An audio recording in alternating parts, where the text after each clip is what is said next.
మేము cement factory దగ్గర డోన్ దగ్గర సిమెంట్ ఫ్యాక్టరీ అని ఉంది. ఆ సిమెంట్ ఫ్యాక్టరీ దగ్గర కొండానికి వచ్చాడు. ఆ కొండానికి వచ్చినప్పుడు మా మంగ్లీ గారు వాళ్ళ ఊరు గుత్తి నుంచి జొన్నగిరి వెళ్ళే రోడ్లో ఉంటుంది. ఆ తాండకి నేను మధు వెళ్ళాము, వాళ్ళ ఇంటికి వెళ్ళాము. వాళ్ళ ఇంటికి వెళ్ళిన తర్వాత అక్కడ శివ ఉన్నాడు. శివ హనుమాన్ టెంపుల్ వాళ్ళది హనుమాన్ టెంపుల్ కూడా వాళ్ళది. అక్కడ పోయి మేము కూర్చొని మాట్లాడుకున్నాము. ఈ విధంగా బిజినెస్ ఉంటుంది, ఇలా ఉంటుంది అంటని మళ్ళీ సిమెంట్ ఫ్యాక్టరీ దగ్గర తీసుకొని సిమెంట్ ఫ్యాక్టరీ అంతా చూపించాడు. శివకి మేము చూపించేసినాం. అక్కడ నుంచి మళ్ళీ అదంతా చూపించుకున్న తర్వాత వీళ్ళంతా మా టీం ఎవరైతే ఉన్నారో వీళ్ళందరికీ వచ్చి శివ పరిచయం అయినాడు అందరికీ. ఈ బిజినెస్ని బాగా తీసుకెళ్ళండి, బాగుంటుందంటని మాట్లాడుకున్నాడు. అక్కడ నుంచి మళ్ళీ అక్కడ మద్దిరెడ్డి స్వామి అని ఉంటుంది. ఆ మద్దిరెడ్డి స్వామి టెంపుల్ దగ్గరికి, లక్ష్మీనరసింహ టెంపుల్ దగ్గరికి వెళ్ళి అక్కడ మళ్ళీ మన సిమెంట్ ఫ్యాక్టరీ దగ్గరకు వచ్చేసి చూసుకున్నాం. అప్పుడు వాళ్ళు చెప్పింది ఏంటంటే, బిజినెస్లో పెడితే ఎక్కువ లాభాలు వచ్చేస్తాయి, మీరందరూ గ్రోత్ అవుతారు, మీ అందరికీ అన్ఎంప్లాయ్మెంట్ ఉంటుంది, ఈ ఫ్యాక్టరీ వల్ల ఎంతోమంది జీవితాలు బాగుంటాయి అంటని వాళ్ళు మాట్లాడుకుంది. అక్కడ కూడా ఎందుకు కొనిందంటే, ఆడ ఉండే ప్లేస్ ఎవరైతే వాళ్ళ దగ్గర ఉన్నారో, మంగ్లీ గారి వాళ్ళ ఊరు ఎక్కడ దగ్గర ఉందో ఆ దగ్గర ఉంది కాబట్టి ఆ ప్లేస్లో అక్కడ కొనడం అని జరిగిందండి. అండ్ తర్వాత మేము మంగ్లీ గారు వాళ్ళ ఫ్లాట్కి వెళ్ళాము. వాళ్ళ ఫ్లాట్కి వెళ్ళిన తర్వాత కోకాపేట దగ్గర ఒక ఫ్లాట్ ఉంటుంది, వాళ్ళ అపార్ట్మెంట్ ఉంటుంది. నేను మా కోరు వాళ్ళు ఒక నలుగురు వెళ్ళాము అక్కడికి. మధు ముందు సీట్లో కూర్చున్నాడు, నేను డ్రైవ్ చేస్తున్నా. మంగ్లీ గారి చెల్లెలు చిన్న అమ్మాయి, ముగ్గురు వాళ్ళు అక్క చెల్లెళ్ళు.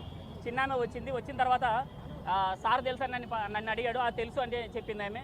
నేను ఇలాగా వాళ్ళ భాషలు కొంచెం మాట్లాడుకున్న తర్వాత నేను చెప్పా, అమ్మ మా మధుని బాగా చూసుకోండి, బిజినెస్లో ఎక్కడంటే ఎక్కడ తిరుగుతుంటాడు, రాత్రి పగలు తిరుగుతుంటాడు అంటే నేను బాగా చూసుకుంటాను సార్, నేను బాగా ఉన్నందుకే నేను చెప్తున్నందుకే అట్లా ఉన్నాడంటేనే ఆమె స్వయంగా మాకు చెప్పింది. వాళ్ళ మంగ్లీ గారు వాళ్ళ చిన్న చెల్లెలైనా ఆమె మాకు చెప్పేసింది. తర్వాత మంగ్లీ గారు వాళ్ళ ఫ్లాట్ వాసవి ట్రెండ్స్ అని ఉంది. వాసవి ట్రెండ్స్లో 15వ ఫ్లోర్లో మేము దాదాపు 6-7 సార్లు మేము అందరం వెళ్ళాం. అక్కడ వాళ్ళకి మ్యూజిక్ చేసే వాళ్ళ బ్యాక్గ్రౌండ్ కానీ ఒక రూమ్ అంతా వాళ్ళకి సపరేట్గా ఉంది. అక్కడికి వెళ్ళిన తర్వాత చూసి అమ్మాలని వీళ్ళు మంగ్లీ గారు ఎప్పుడైతే చెప్పారో ఆ భూమిది కానీ లేకుంటే ఇంకొకటి కానీ వాళ్ళ మధు ఎప్పుడైతే చెప్పాడో అప్పుడు ఇన్వెస్ట్మెంట్లు ఎక్కువ రావడం జరిగింది. ఇది జరిగింది. ఈ కేసులో డైరెక్ట్గా ఎప్పుడైనా మంగ్లీ గారు ఇన్వాల్వ్ అయ్యారా? లేదు, మాకు బ్యాక్ ఎండ్గా ఉంటూ వాళ్ళు చెప్పింది మేము వాళ్ళ ఇంటికి వెళ్ళాం. మేము మంగ్లీ గారు మీకు ఒక హామీ ఇవ్వడం కానీ మిమ్మల్ని మీరు అప్రోచ్ అవ్వడం కానీ ఇందులో డైరెక్ట్గా ఆమె ఇన్వాల్వ్మెంట్ ఎక్కడన్నా ఉందా?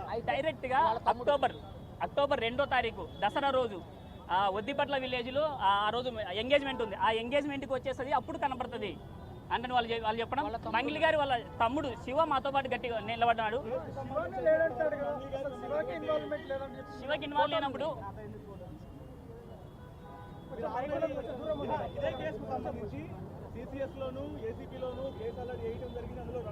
అవును.